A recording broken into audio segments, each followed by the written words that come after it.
الحمد للہ رب العالمین والصلاة والسلام علی سید الانبیاء والمرسلین، اما بعد۔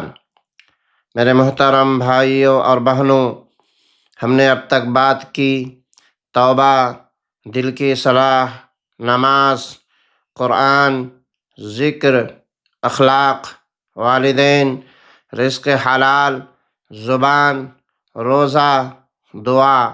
آج ہم بات کریں گے ایسی عبادت پر جو ہاتھ سے نکلتی ہے اور سیدھی اللہ تک پہنچتی ہے، اور وہ ہے صدقہ و خیرات۔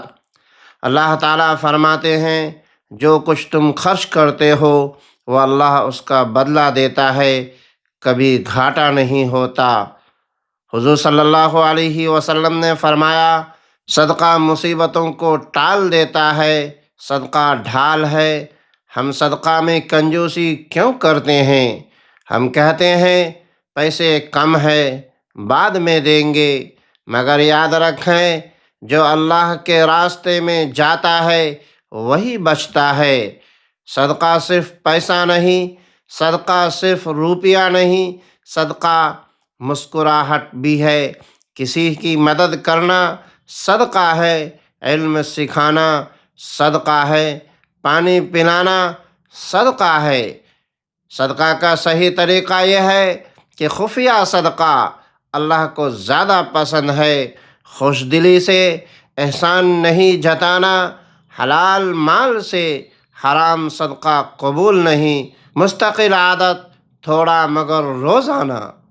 ایک غریب آدمی روز ایک روٹی دیتا تھا، اللہ نے اسے ایسا نوازا کہ لوگ رشک کرنے لگے۔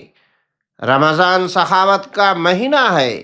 نبی کریم صلی اللہ علیہ وسلم رمضان میں سب سے زیادہ سخی ہوتے تھے۔ آج ہم عہد کریں، روز کچھ نہ کچھ صدقہ کریں گے، کسی کو خالی ہاتھ نہیں لوٹائیں گے، دکھاوے سے بچیں گے، اللہ پر بھروسہ رکھیں گے۔ یا اللہ ہمیں سخی بنا دے، ہمارے مال میں برکت دے، ہمیں محتاجوں کا سہارا بنا، ہمیں اپنی راہ میں خرچ کرنے والا بنا۔ آمین یا رب العالمین۔ والسلام علیکم ورحمۃ اللہ وبرکاتہ۔